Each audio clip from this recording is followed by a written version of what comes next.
जय श्री कृष्ण मित्रों, स्वागत है आपका आपकी अपनी चैनल श्रीजी सत्संग में। आज हम सुनेंगे फाल्गुन मास के शुक्ल पक्ष की एकादशी की कथा। तो आइए सुनते हैं आमल की एकादशी की कथा। युधिष्ठिर ने भगवान श्री कृष्ण से कहा कि हे कृष्ण, मुझे फाल्गुन मास के शुक्ल पक्ष की एकादशी का नाम और महात्म्य बताने की कृपा कीजिए। भगवान श्री कृष्ण बोले कि हे महाभाग धर्मनंदन, फाल्गुन मास के शुक्ल पक्ष की एकादशी का नाम आमल की है। इसका पवित्र व्रत विष्णु लोक की प्राप्ति करवाने वाला है। राजा मानधाता ने भी महात्मा वशिष्ठ जी से इसी प्रकार का प्रश्न पूछा था, जिसके जवाब में वशिष्ठ जी ने कहा था कि हे महाभाग, भगवान विष्णु के मुख से चंद्रमा के समान कांति वाला एक बिंदु प्रकट होकर पृथ्वी पर गिरा था। उसी से आमले का महान वृक्ष उत्पन्न हुआ था, जो सभी वृक्षों का आदिभूत कहलाता है। इसी समय प्रजा की सृष्टि करने के लिए भगवान ने ब्रह्मा जी को उत्पन्न किया और ब्रह्मा जी ने देवता, दानव, गंधर्व, यक्ष, राक्षस, नाग तथा निर्मल अंतःकरण वाले ऋषियों को जन्म दिया। उसमें से देवता और ऋषि इस स्थान पर आए जहाँ विष्णु प्रिय आंवले का वृक्ष था। हे महाभाग, इसे देखकर देवताओं को बड़ा विस्मय हुआ, क्योंकि उस वृक्ष के बारे में वे नहीं जानते थे।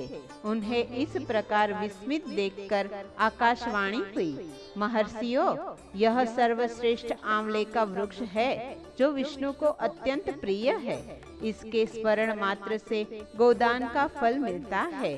स्पर्श करने से उनसे दुगना फल प्राप्त होता है और भक्षण करने से 3 गुना फल प्राप्त होता है। यह सब पापों को हरने वाला वैष्णव वृक्ष है।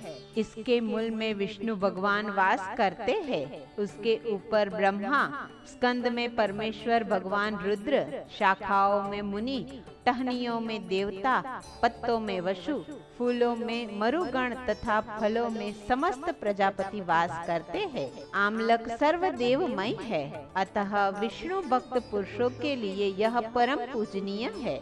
इसलिए सदा प्रयत्न पूर्वक आमलक का सेवन करना चाहिए। ऋषि बोले कि आप कौन है, देवता है या कोई और, हमें ठीक से बतलाइए। पुनः आकाशवाणी हुई कि जो संपूर्ण भूतों के कर्ता और समस्त भुवनों के सृष्टा है, जिन्हें विद्वान पुरुष भी कठिनाई से देख पाते हैं, मैं वह सनातन विष्णु हूँ। देवाधिदेव भगवान विष्णु का यह कथन सुनकर वे ऋषिगण भगवान की स्तुति करने लगे। इससे भगवान श्री हरि संतुष्ट हुए और बोले कि हे महर्षियों, तुम्हें कौन सा अभिष्ट वरदान दूं? ऋषि बोले कि भगवान, यदि आप संतुष्ट हैं तो हम लोगों के हित के लिए कोई ऐसा व्रत बतलाइए जो स्वर्ग और मोक्ष रूपी फल प्रदान करने वाला हो। श्री विष्णु जी बोले, हे महर्षियों, फाल्गुन मास के शुक्ल पक्ष में यदि पुष्य नक्षत्र से युक्त एकादशी हो तो वह महान पुण्य देने वाली और बड़े बड़े पातकों का नाश करने वाली होती है। इस दिन आंवले के वृक्ष के पास जाकर वहां रात्रि में जागरण करना चाहिए। इससे मनुष्य सब पापों से छूट जाता है और सहस्त्र गोदान का फल प्राप्त करता है। हे विप्रगण, यह व्रत सभी व्रतों में उत्तम है, जिसे मैंने तुम लोगों को बतलाया है। ऋषिगण बोले कि हे भगवान, इस व्रत की विधि बताइए। इसमें कौन से देवता का पूजन किया जाता है, इसके देवता और मंत्र क्या है, पूजन कैसे करें, उस समय स्नान और दान कैसे किया जाता है। भगवान विष्णु सहर्ष बोलने लगे कि हे द्विजोवर, इस एकादशी को व्रती प्रातः काल दंत धावण करके यह संकल्प करे कि हे पुंडरीकाक्ष, हे अच्युत, मैं एकादशी को निराहार रहकर दूसरे दिन भोजन करूंगा। आप मुझे अपनी शरण में रखें। ऐसा नियम लेने के बाद पतित, चोर, पाखंडी, दुराचारी, गुरु पत्नी गामी तथा मर्यादा भंग करने वाले पुरुषों से वह वार्तालाप न करे। अपने मन को वश में रखते हुए नदी में, पोखरे में, कुएं पर अथवा घर में ही स्नान करें। स्नान के पहले शरीर पे मिट्टी लगाए। मिट्टी लगाते समय यह मंत्र अवश्य बोले। अश्वकांते रथ क्रांते विष्णु क्रांते वसुंधरे मृत्तिके हर में पापम जन्म कोट्या समर्जितम। अर्थात हे वसुंधरे, तुम्हारे ऊपर अश्व और रथ चला करते हैं तथा वामन अवतार के समय भगवान विष्णु ने भी तुम्हें अपने पैरों से नापा था। हे मृत्तिके, मैंने करोड़ों जन्मों में जो पाप किए हैं, मेरे उन सब पापों को हर लेना। त्यारबाद स्नान का मंत्र आता है। त्वं मातः सर्वभूतानां जीवनं ततु रक्षकम् स्वेदज्योदपिज्जजातीनां रसानापतये नमः।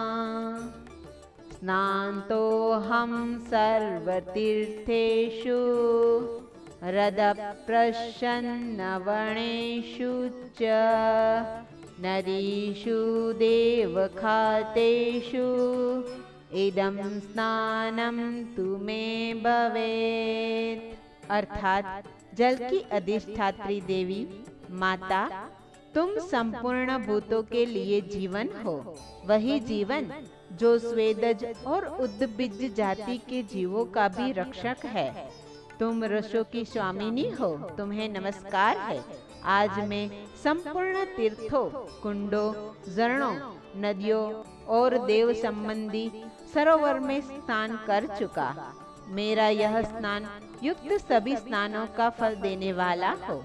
विद्वान पुरुषों को चाहिए कि वह परशुराम जी की सोने की प्रतिमा बनवाए। प्रतिमा अपनी शक्ति और धन के अनुसार एक या आधे मान से सुवर्ण की होनी चाहिए। स्नान के पश्चात घर आकर पूजा और हवन करें। उसके बाद सब प्रकार की सामग्री लेकर आंवले के वृक्ष के पास जाए।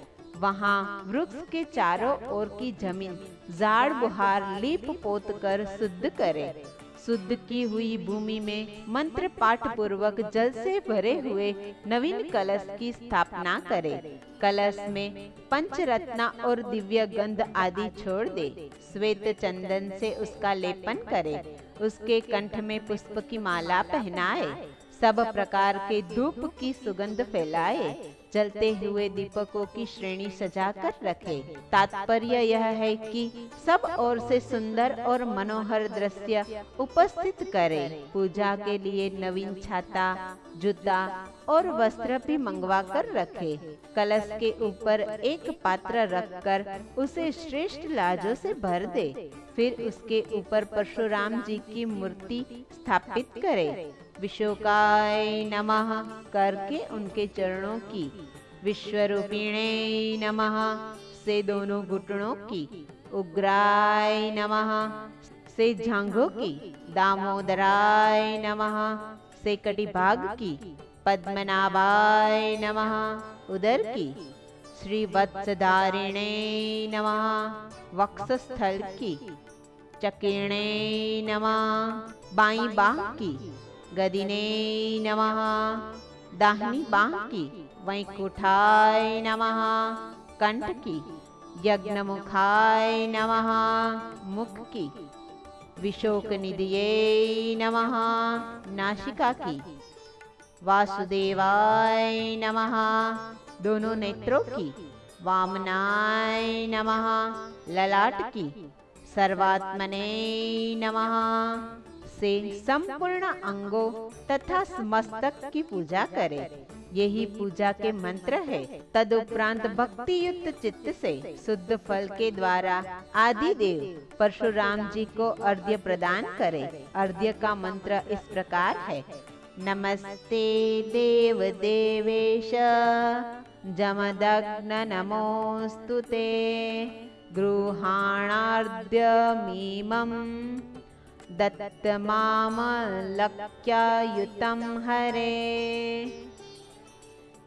अर्थात हे देव देवेश्वर जमदग्नि नंदन श्री विष्णु स्वरूप परशुराम जी, आपको नमस्कार है, नमस्कार है।